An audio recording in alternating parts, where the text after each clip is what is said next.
Live from Michigan City, Indiana, it's Long Arm TV Live with Jamie Wallen.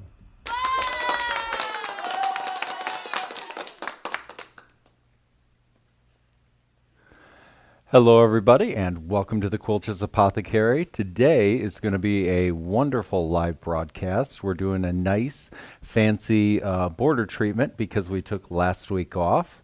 So there we go. So number one, let me give you a few announcements. We're doing a wonderful border treatment from Deb Pelguda. She has an amazing quilt that I'm finishing right now, and so the border treatment that I'm doing is what we're actually going to be showing. And it's for a scallop border because I get a lot of questions with what do I do when I have to do a scallop border. I don't get a lot of scallop borders, and also on this one I'm pretty lucky because she actually gave me the scallop border idea with the scallops already marked, and then I'm actually going to go ahead because it hasn't been cut out yet as a scallop border, and I'm going to quilt around the scallop border just in case when she gets it back she may make the decision. I think I'm just going to bind it and not cut out and bind that way.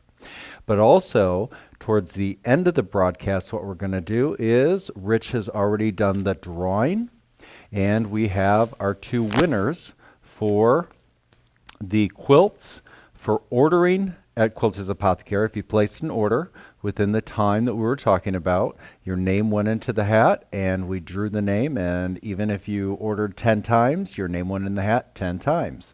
And then also we have for the YouTube subscriptions, anybody that subscribed to our YouTube channel also is in another drawing. So I'm actually over the next month going to be quilting those two quilts live, or we'll pre-record it. I haven't quite decided. I'm going to get a hold of the people that win, and what I'm going to do is I'm going to ask them whether or not they like earth tones or whether they like bright jewel tones. And then that way I will do their piece on something that they like rather than do something ahead of time. I thought I would go ahead and do it ahead of time, and then I made the realization, what if they're an earth tone person and I give them a jewel tone thing? So anyway, so that's how we're going to do that. And then I'm going to go ahead and tape what we are going to be giving them. So there we go. So let's get started with today's tutorial, which I think you're going to love. It actually turned out better than I thought it would. As far as the design itself, I really like it. And now I want to do a scallop border. So Mr. Ritchie, any announcements from you? Okay, so no announcements from him. Let's get started with the tutorial portion.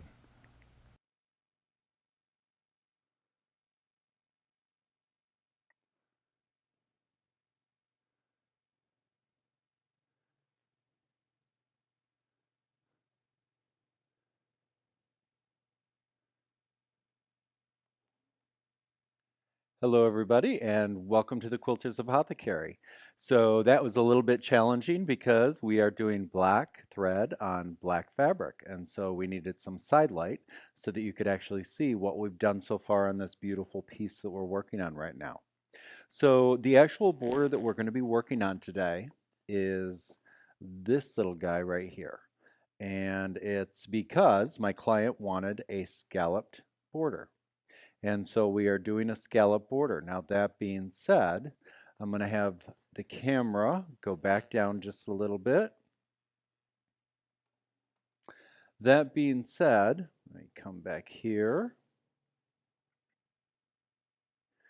What I've done is I have space up above here, and I'm going to put filler up here so that when the client gets this quilt back, if they then say, ooh, I don't actually want to bind these scallops, then they have an option with the filler of still having the scalloped look without the scallops. So, that being said, needle down. That being said, let me first take you through the drawing process for this particular design, and then we'll head over to the machine and I'm going to show you some step-by-steps on how I actually quilt it out. Okay, so before we start and I show you the draw out, what I want to do first is kind of give you a lay of the land. So what we have is we have a border coming over. This line here signifies the center of the border. So that line I would chalk. Now, before I would have loaded this quilt, I would have located the center of all four sides of the border. And then, of course, this line over here is our miter. Now, I'm going to show you, because I'm doing this on a square quilt, which worked out perfectly. And actually, all of these arcs have already been pre-marked, kind of, sort of.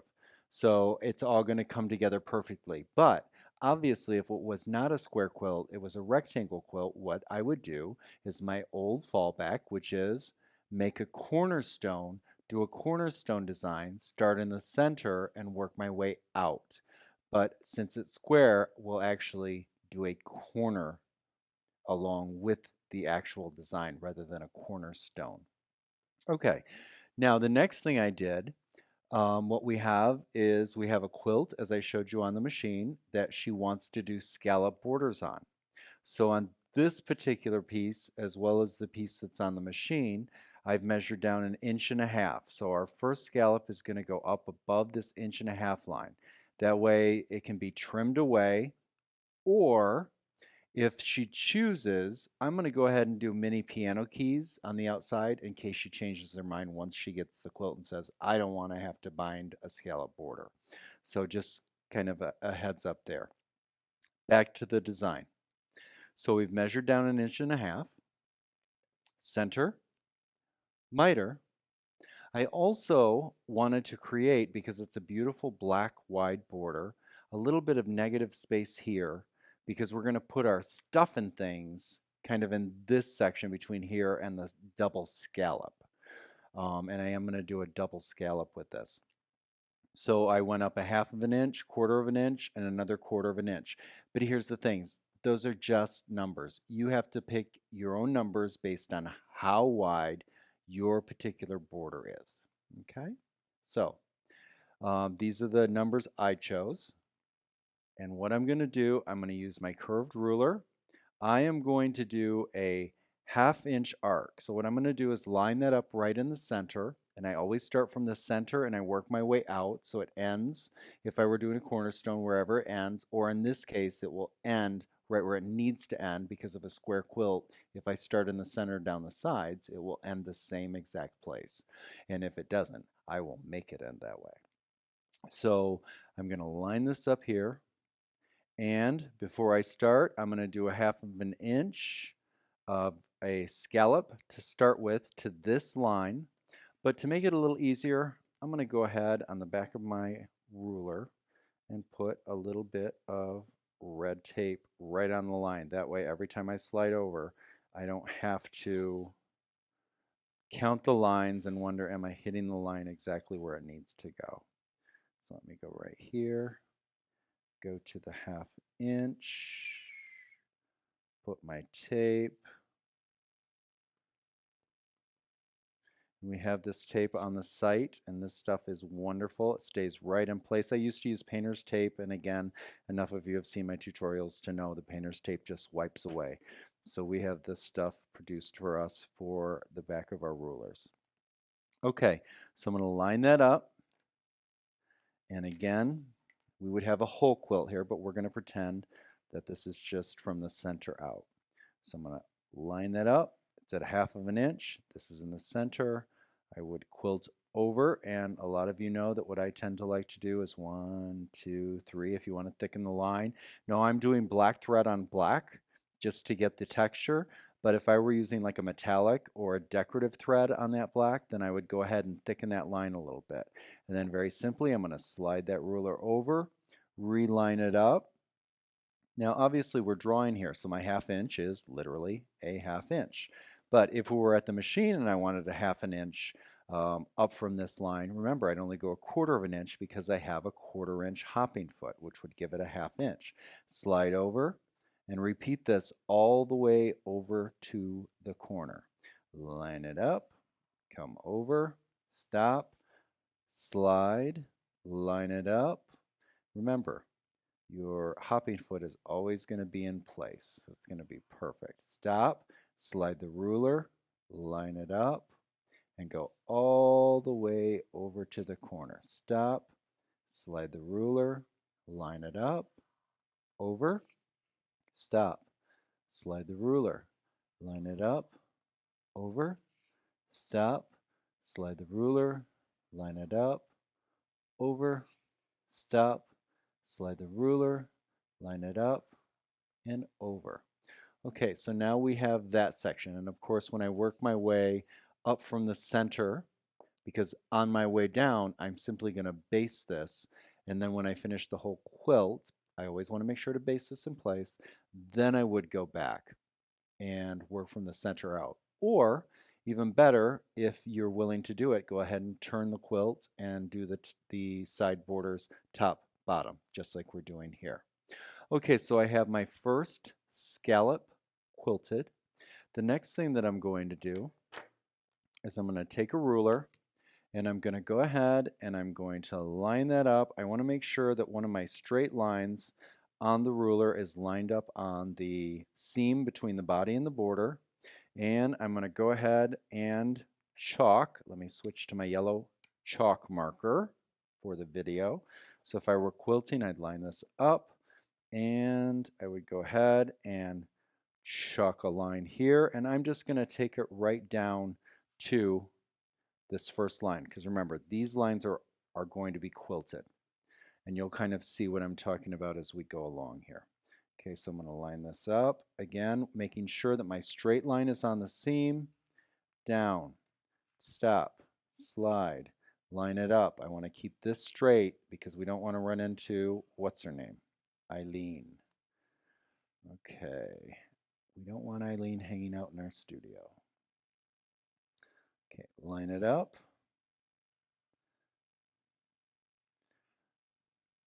And somebody didn't get that when I said that, so I should probably add, when I say Eileen, I mean I lean this way or I lean that way, because I'm not lining this up straight. Okay, so line that up. Down, stop, slide, line it up.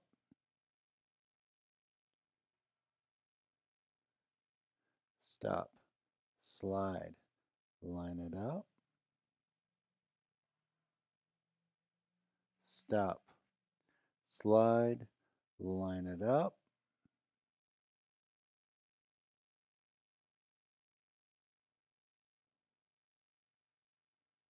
Just like that. Okay, so now we have that line there. And what I'm going to do next is I'm going to go ahead and give myself a 1/2 of an inch down from that line, just a tick. 1/2 of an inch, tick. 1/2 of an inch, tick. 1/2 of an inch, tick,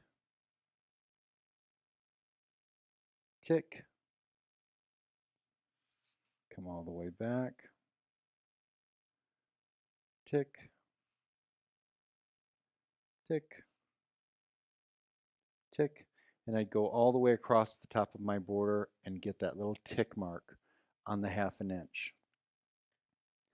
Now what I'm going to do is, again, I am going to start in the center and I'm going to line this up. And what I like to do is go ahead and drop my needle right down in this tick that I've made here, lock my stitches, be there, and then slide my ruler up. Because remember, we've got a 1/4 inch hopping foot, but we're drawing right now, so I don't have to worry about that.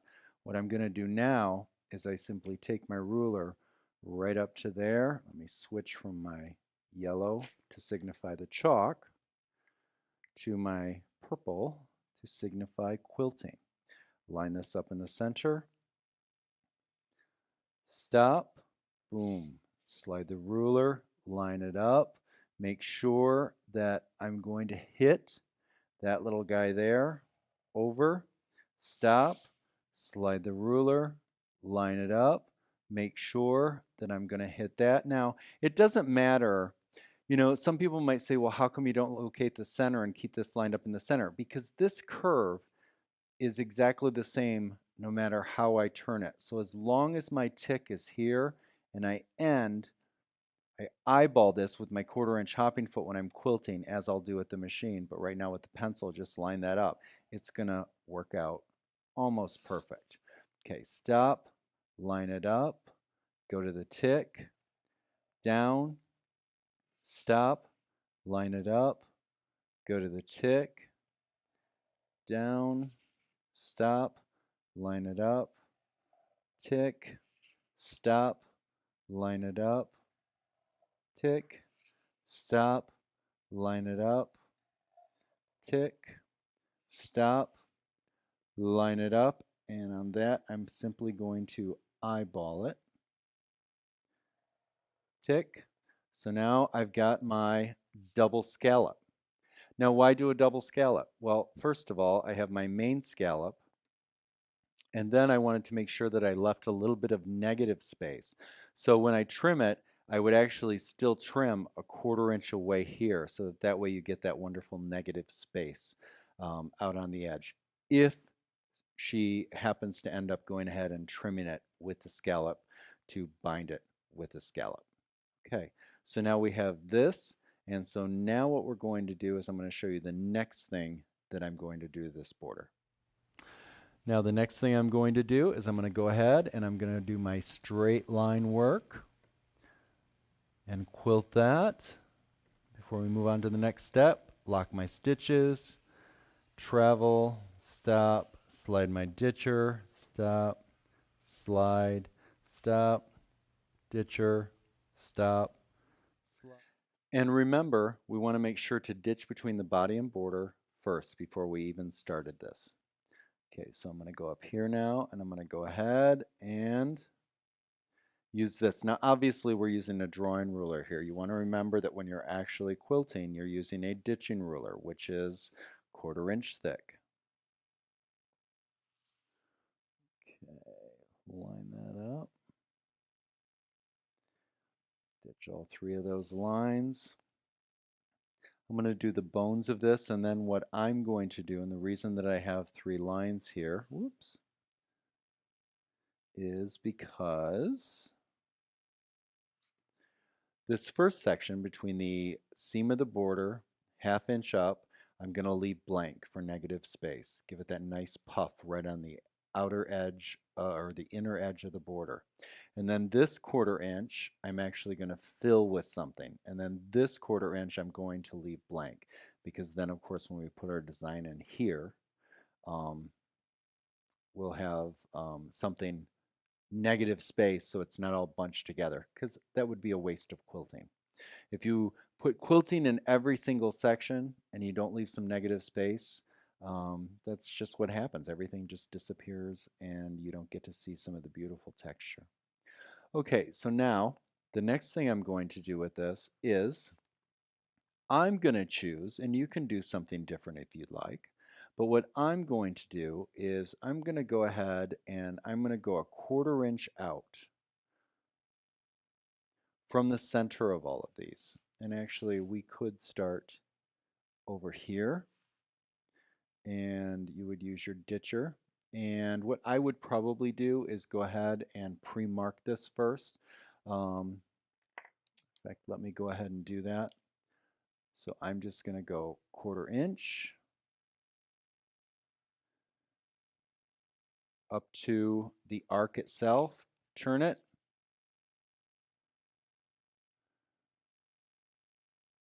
1/4 inch, and then I'm going to repeat that all the way over. Line this up, 1/4 inch,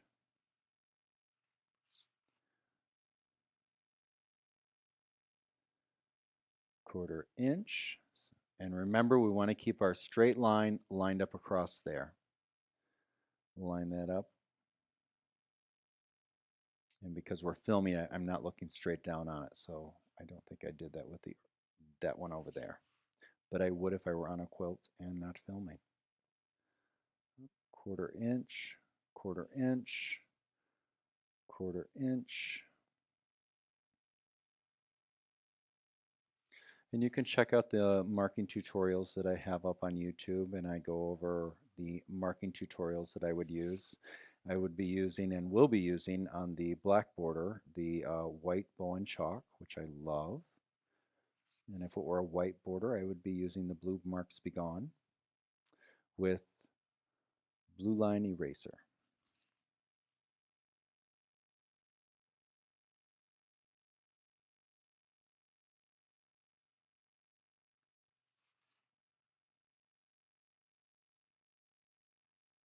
up.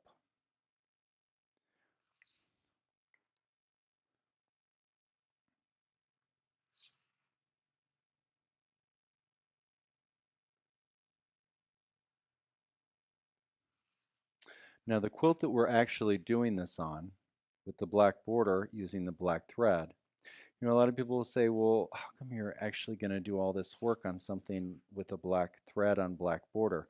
Well, because she's going to be able to see texture, and she's put a lot of time in the beautiful applique within the body of this quilt, which I'll actually be doing a tutorial on later, how to ditch around that applique, but you'll see how much work has been put into this quilt. That's why I would black on black and still do something beautiful like this in the border.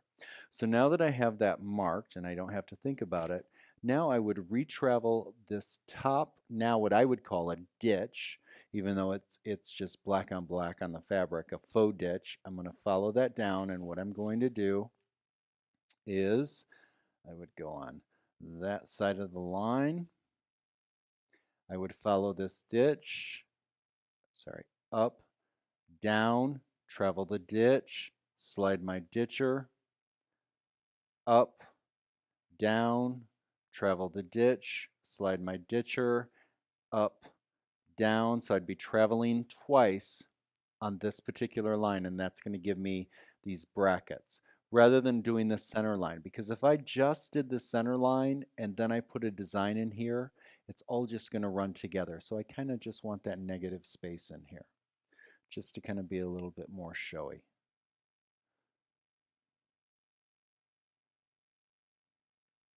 And I'm just going to go ahead. You get the concept. And I'm going to go down this row.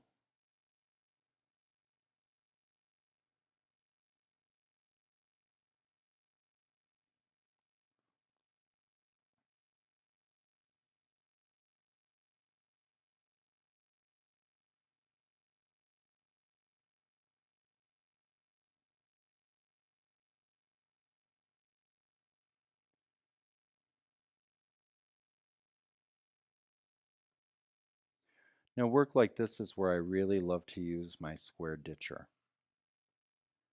It just lines up so well.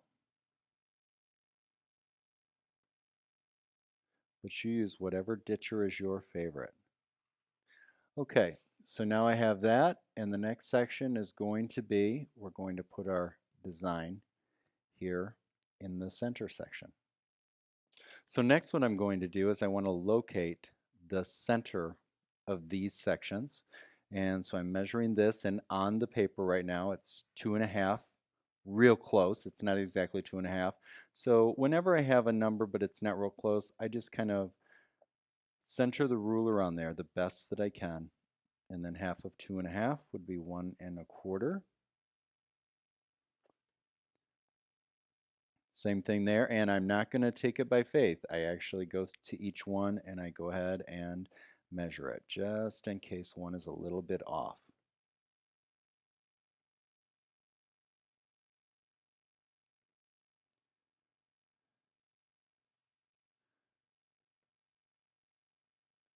Half, 1.25. And yes, I am aware that I did not put a straight line there. Eileen came into my studio anyway. Sorry about that. I couldn't see on top of it because I was over to the side for the camera. Okay, so now what I'm going to do is I am going to go ahead, line this up, and I'm going to chalk another line up in here because we're going to go to our old standby, which I love, which most of you know is my lotus feather. So I'm simply going to line that up, make sure I've got a straight seam there, give myself my chalk line. Again, line this up so I've got a straight line there, go over to the center, give myself a chalk. I already have my center there. Line that up. Boom. Once you start doing borders like this, it feels the first time or two you really want to take some time and do the fancy stuff. But once you get used to it, the marking, it's in your head. Everything's up in there. It's just like when you start feathers. You have to think about every single feather when you actually start quilting feathers. But once you've done a bunch of them, then everything's in your head, and then it's a matter of what kind of feather do you want to do. So the process does speed up the more that you do. So just know that. And again, this has a million different options. I mean, I could do anything I wanted in here. I could go ahead and just go from here to the center on each of these and just do 1/4 inch beadboard. I could do 1/4 inch on each side of this. I could do anything. If you didn't want to do feathers, don't do feathers. There's a ton of different options. You could actually do a fan. You could go from here up to the corner, middle, and then even split that difference. You can make a lovely fan. There's lots of options. So now, and I'm just going to do one for you here before we head over to the quilt, and I show you a little bit of this and how it's turning out in the quilt. I'm going to start here. I'm going to go ahead, I'm going to do my lotus, I'm going to do my teardrop, and I'm going to put a teardrop in my teardrop. Swing up, bump the top, double bump, scoop around, keep it tight. And then I'm going to go ahead. I have a couple different choices. I could do an open lotus, or I could just go ahead and continue down and do a regular lotus, which I think obviously that's what I'm going to do on this one. Travel down, scoop around, swing in, bump the top, double bump to go into the oddball shape, come back, and then do the same thing up and mirror the other side. Swirl back, bump, double bump, keep it tight. Look at what I did on the other side there. Swing back, bump the top, bump over, double bump, curve back, and now split the difference here. Bump the top, boom, double bump. So now we have our lotus feather. And then I would complete this in all of those. So let me begin by saying I found the size that I wanted of the curve, and I'm using the extra large curve 1 for the top here. I'll use the curve 2 when I get down to the bottom border. And what I've done is, just like when we drew it out, I'm going the first arc all the way over to the corner, and then I'm bringing that second arc up. And then what I'm doing is I put my registration line 1/2 inch down, 1/2 inch down. And what I'm doing then is I'm going to go ahead and I'm going to go over and hit that line. And then I'm going to go ahead and do my vertical line as well. Now, what I did before that was I ditched between the body and border, went up 3/4 inch, went up 1/2 inch, went up another 1/2 inch. Now on this third one, right here that we're actually going to be traveling a few times, I actually did my back, forth, forward, back, forth, forward, just to kind of bolden that line so that way when I retravel it to do the sections here, it's not going to be one layer of thread in one area and then multiple layers in the other. So I've made it just a little bit more bold up on the outer edge. So I'm going to use my curve. I'm going to line it up kind of just like we did on the paper.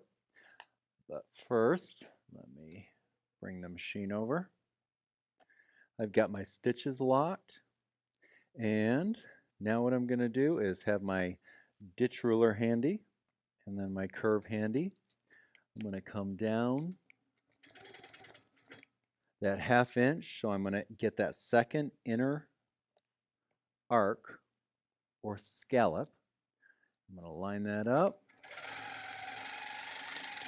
come over, stop there, grab my ditch ruler. I'm going to go ahead and do my vertical line up, down, up, find my tick mark, and then I'm going to go ahead and repeat that around the corner. Line up. I want to make sure to keep my curved ruler, the tick mark over here. I want to make sure that I am a 1/4 inch away because of the 1/4 inch hopping foot.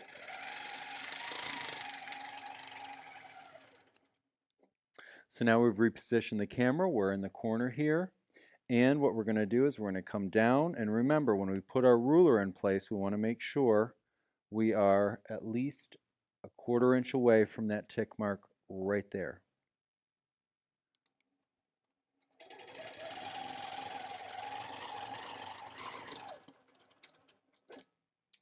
Come back, ditch ruler, line it up. We're going to do our vertical line.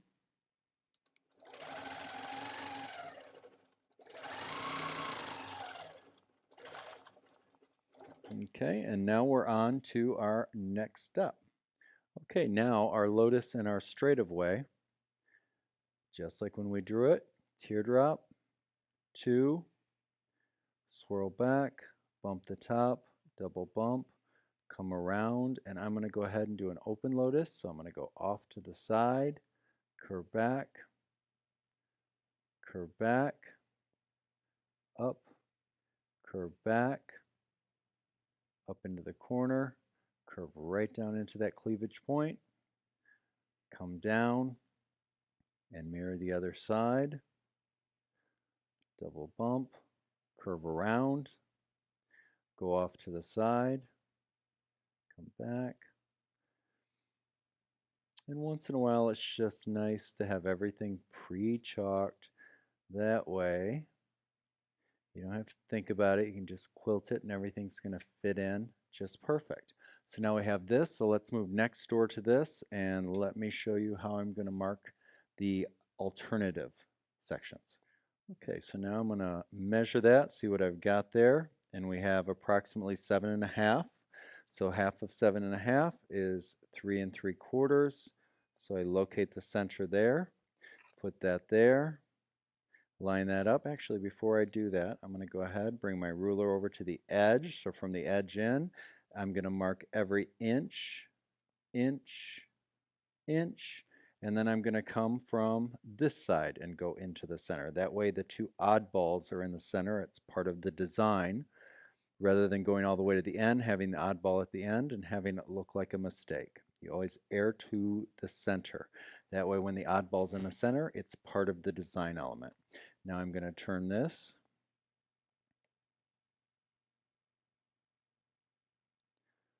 up, up, line that up, and again, I'm making sure that I have a straight line here, here, right across the seam. Let's get a wider shot on that.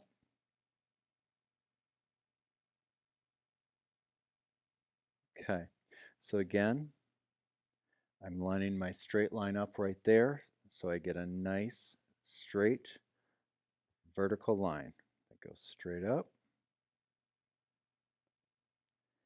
using the seam as my guide.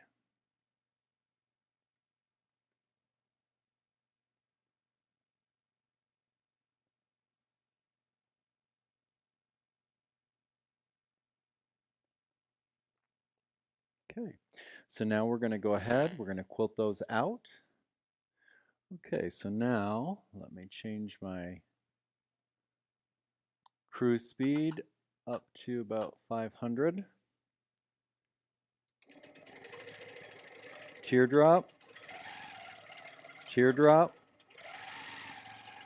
swirl back, bump the top, double bump, curve around, and since we're doing our open lotus, we go off to the side, curve back, off to the side, curve back, up, up, over, come down the side of that bud, and now we switch over to the other side, swirl up and back, bump the top, double bump, double bump, come over, double bump, come over, double bump up, come around, double bump, around, double bump, come down the side of the bud, come over. I'm going to grab my ditch ruler now. Okay, so now we're going to Follow the ditch over.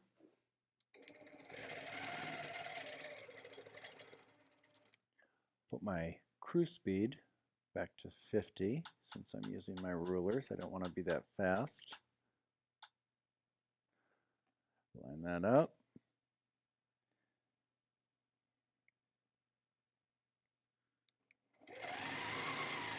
Up, down, follow my ditch. Up, down, follow my ditch. Up, down, follow my ditch. Up, down, follow my ditch. Up, down, follow my ditch. Up, down, follow my ditch. Up, down, follow my ditch.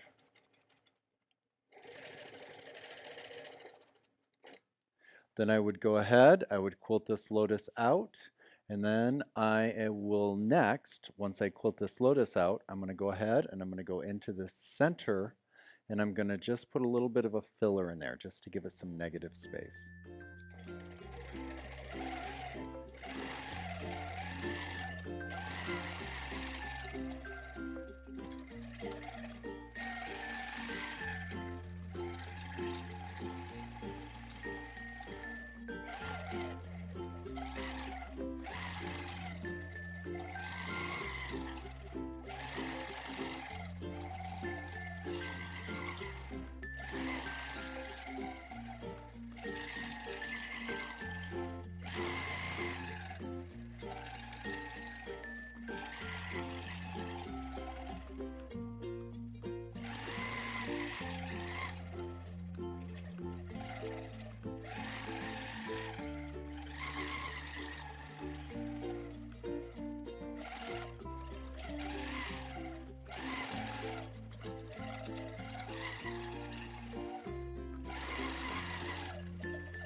Okay, well, there we go. I hope everybody enjoyed that. I certainly have enjoyed my time with you as always.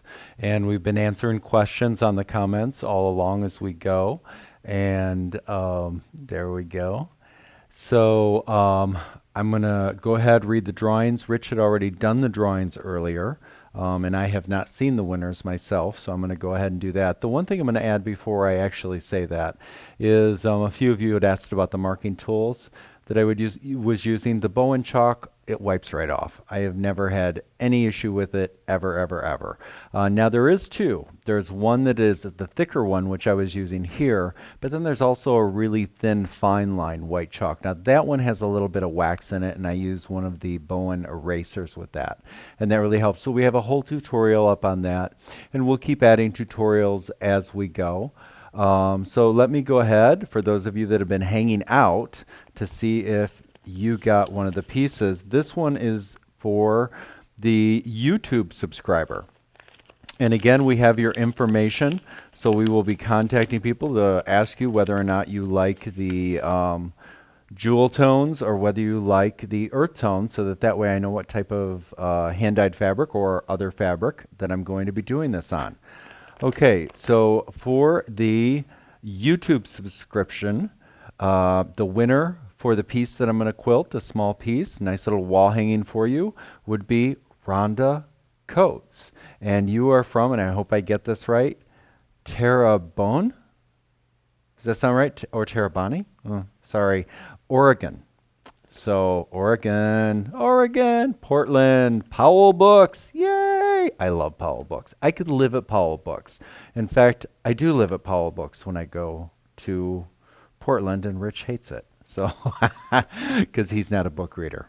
So anyways, Rhonda, we will be getting a hold of you and asking you that, and then we will be quilting that live during one of our broadcasts. Okay, now this one is for ordering at Quilters Apothecary for our time there. Let's see. Uh-oh. Small print. Andrea Fletcher. So Andrea Fletcher, you will be receiving one of the quilted as well. And Rich will get a hold of you, and as well as Rhonda, to figure out whether or not you like jewel tones or earth tones. So let me see, do we have any other? Yeah, do you see Norma's? Do you remove? Okay, Norma, do you remove all the chalk lines before returning the quilt to the owner? Yes. Mostly. Yes, mostly. And I try to get all of them. And so 95% of my quilts, yes, there's no chalk lines. Every once in a while I miss a little chalk, and then I'll get an email saying, oh, Jamie, there's a little chalk here. How do I get rid of it? Because a lot of clients don't know that you can just wipe it away. And then I just tell them to wipe it away. So yes, 95% of the time I remove all of my chalk lines. So there's none left. You might have a little residue, but nothing that you'll see, and usually by the time they get the binding on, it's any residue that would be on there is gone. So Mary had asked, could you show us what you did in the 1/4 inch strip? Can't really show it right now. oh, okay, in the 1/4 inch strip. Absolutely. So let me show you. And actually, we don't have a Vinework tutorial up. And it's just a little design that I did in florals. Okay, do you see that? And let me see, where's my starting point here? You can kind of see I started, oops, where am I? Here. And what I did is it's a swirl out, backtrack around the back of the tail, swirl in, backtrack, swirl up, backtrack, swirl out, backtrack. Now, there is an on-backtracked version of that on a YouTube tutorial, which is the swirls tutorial. Is that correct, Rich? And I think there's 3 parts to the swirls tutorial. And, oh, it's all one now. So it's towards the end is where I did the sash designs. Now, that was the same design. It was an early version. It's just I didn't backtrack it. I actually echoed around, but it's the same exact design. And you can just check that tutorial out. Again, that was the swirl tutorial, and that will kind of guide you through it. You know, the vine work, some people call it branching, or the swirl backtracks. You know, those have been around forever. They're on pyramid walls, and they work really wonderful in quilting, especially when you add things to them, as we do in the florals, leaves, and vine class. And I'll have to do a little bit of tutorial on that sort of thing down the road here. Any other questions? Let me look over here. Thank you, Barbara. Aw, thank you, Judy. Yeah, they did a great job. Hopefully they'll love their piece. Oh wow, and a 1/4 inch. Yeah, I'm crazy, you know. But I gotta tell you, my machines have better run smooth in my studio. I love putting things in tight areas. And again, for those of you that are new to quilting, you know, if you have a machine that's a little hard to maneuver, polishing your rails with that Renaissance polish. And I believe we have a tutorial for that up. Do we not, Rich? I'm not sure if we do, but yeah, we do. We've got a polishing the rails tutorial up there. And we clean our rails with Expo whiteboard cleaner, and we also clean our machine wheels, whether they're metal, whether they're plastic, whether they're Teflon, whatever. Even on my old APQS that I had years ago, which had the cork wheels, I would clean them with the Expo. I don't use rubbing alcohol because it dries a lot of the wheels out. And it helps produce carbon on the rails, you know, that black stuff that can come off on a quilt.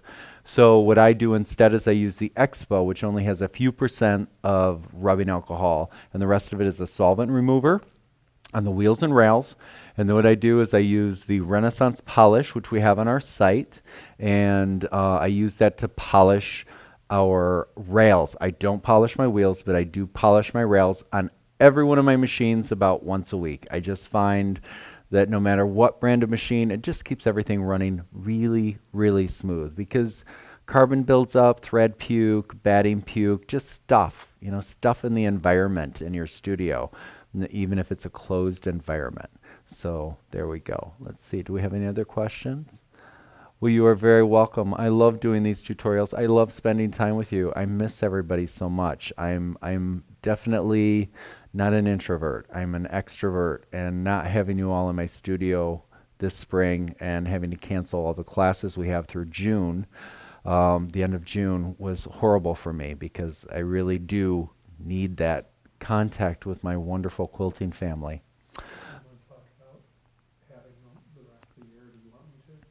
Yeah, you go ahead and talk about that. Yeah, I wanted to mention to everybody that, as Jamie said, we did cancel pretty much everything through June as far as classes do, because a lot of people were uncomfortable, we were speaking to. And we do plan on having the classes July, August, and September now. We are fitting the studio for social distancing. I'm making Jamie get a lot of his junk out of the other side of the studio, and it'll be a one person per table. And we've thought of a number of ways of working with other long armors to make the classroom safe. So that is still coming up. And please know that everybody in our industry is working very hard to make these shows and classes safe for you guys, because we know that the education on YouTube is great, and it's something we all need, and we enjoy doing it. But nothing is like, especially when you're doing long arm education, to be able to be there with your peers and your teacher and to actually touch the long arm. So we're looking forward to safely being able to do that again. Thank you. Yep. So thank you, Mr. Ritchie. Yep, that's it. So we've got to take care of our community, and sometimes things have to pause for a bit. And Mary. Yes, they are resuming in our studio, Mary. They will be, like I said, we've canceled everything through the end of June, and then starting in July, everything's back on. He made me take all of my fabric, 60 bins of fabric. Ugh, out of my studio. So it's hard not having my fabric around. But now we've made enough room where everybody gets a single person to a table. There's going to be a lot of social distancing. Of course, we'll have masks and sanitizer and all of that stuff. And a lot of the experts are saying and have said that this time of year with the heat, we're not scientists, we don't know, but we're kind of going on what everybody is saying. Right now, we think that the hot part of the summer is going to be safe for folks, and hopefully it will stay safe. We're hoping it doesn't come back fall or winter. Question from Deborah, a little higher. How often do you change needles and oil your machines? So okay, and you don't go by this. Okay, so I'm just telling you honestly how I do it, and I'll give you a different suggestion to how often you should do it. So when I oil my machines, all of my machines, because I oil a lot when I do it. I'm not saying I oil often, but I oil a lot as I do it. So I oil on a machine that I'm working on all day. I will oil heavily first thing in the morning, and that's good for me. And my machines last forever. And when I say oil, I don't mean I put like 2 or 3 drops of oil in my hook assembly. When I oil, I usually put about 7 or 8 drops of oil in there. I let it run, and then I stop it, and I put another few drops of oil, let it run, and then I just swab out the excess with the Q-tip. And that tends to keep me going for a good the whole day. And I'm a long quilter. I'm 8 to 12 hours a day, and I'm bopping from machine to machine to machine. And then as far as, what was the other question? It was needle. How often do I change my needles? And this is a do as I say, not as I do. You're going to have a lot of people tell you every new quilt deserves a new needle. And I just think that that's just a way to sell needles. So I typically am going to be waiting for a pop, pop, pop, pop, pop. When I hear that pop, pop, pop, I know my needle's getting dull, and that's when I change them. And for me, that's about every 3 or 4 quilts. Unless I'm working on an oddball fabric. Like if I'm working on some heavy batiks, then I will probably change it right after that quilt. Because batiks, especially that haven't been pre-washed, can be a little rough on needles. So that's kind of my thing. But I do typically will wait for the pop, pop, pop. And I know I get a lot of flack for that. And it's fair flack. Disclaimer, most machine companies say to change it with every quilt. They do. And I don't think that's a bad thing. No, I do think it's a bad thing. I think that's just silly, first of all. And one of the reasons I think it's silly is because a lot of the calls that we get with stuff going on, and we don't get that many with our clients, but we get other people that ask us questions, are from people that are constantly changing their needles. And sometimes, they get a little quick when they change that needle, and they don't always change it. And so they might tweak it a little bit to the left or right, and then there's an issue. And again, I understand the every quilt deserves a new needle tagline, and I don't think it's wrong. It's just not the way I roll. So there we go. But you got to do what you think you need to do. Okay. I think that's everything. That says like there's a pop on the seats. Yeah, you will. Yes.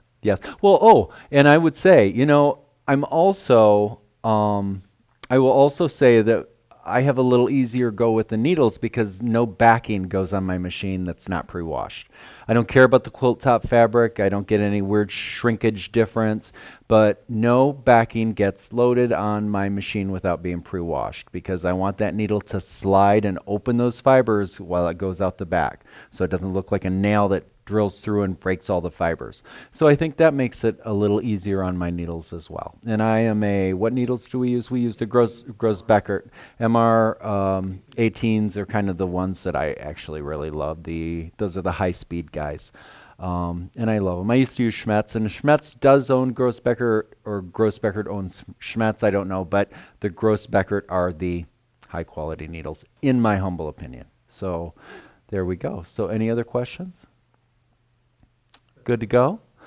All right, everybody. Well, have an amazing day. Know you're loved. Take care of each other. Take care of yourselves. And we will see you next week. Bye, everybody.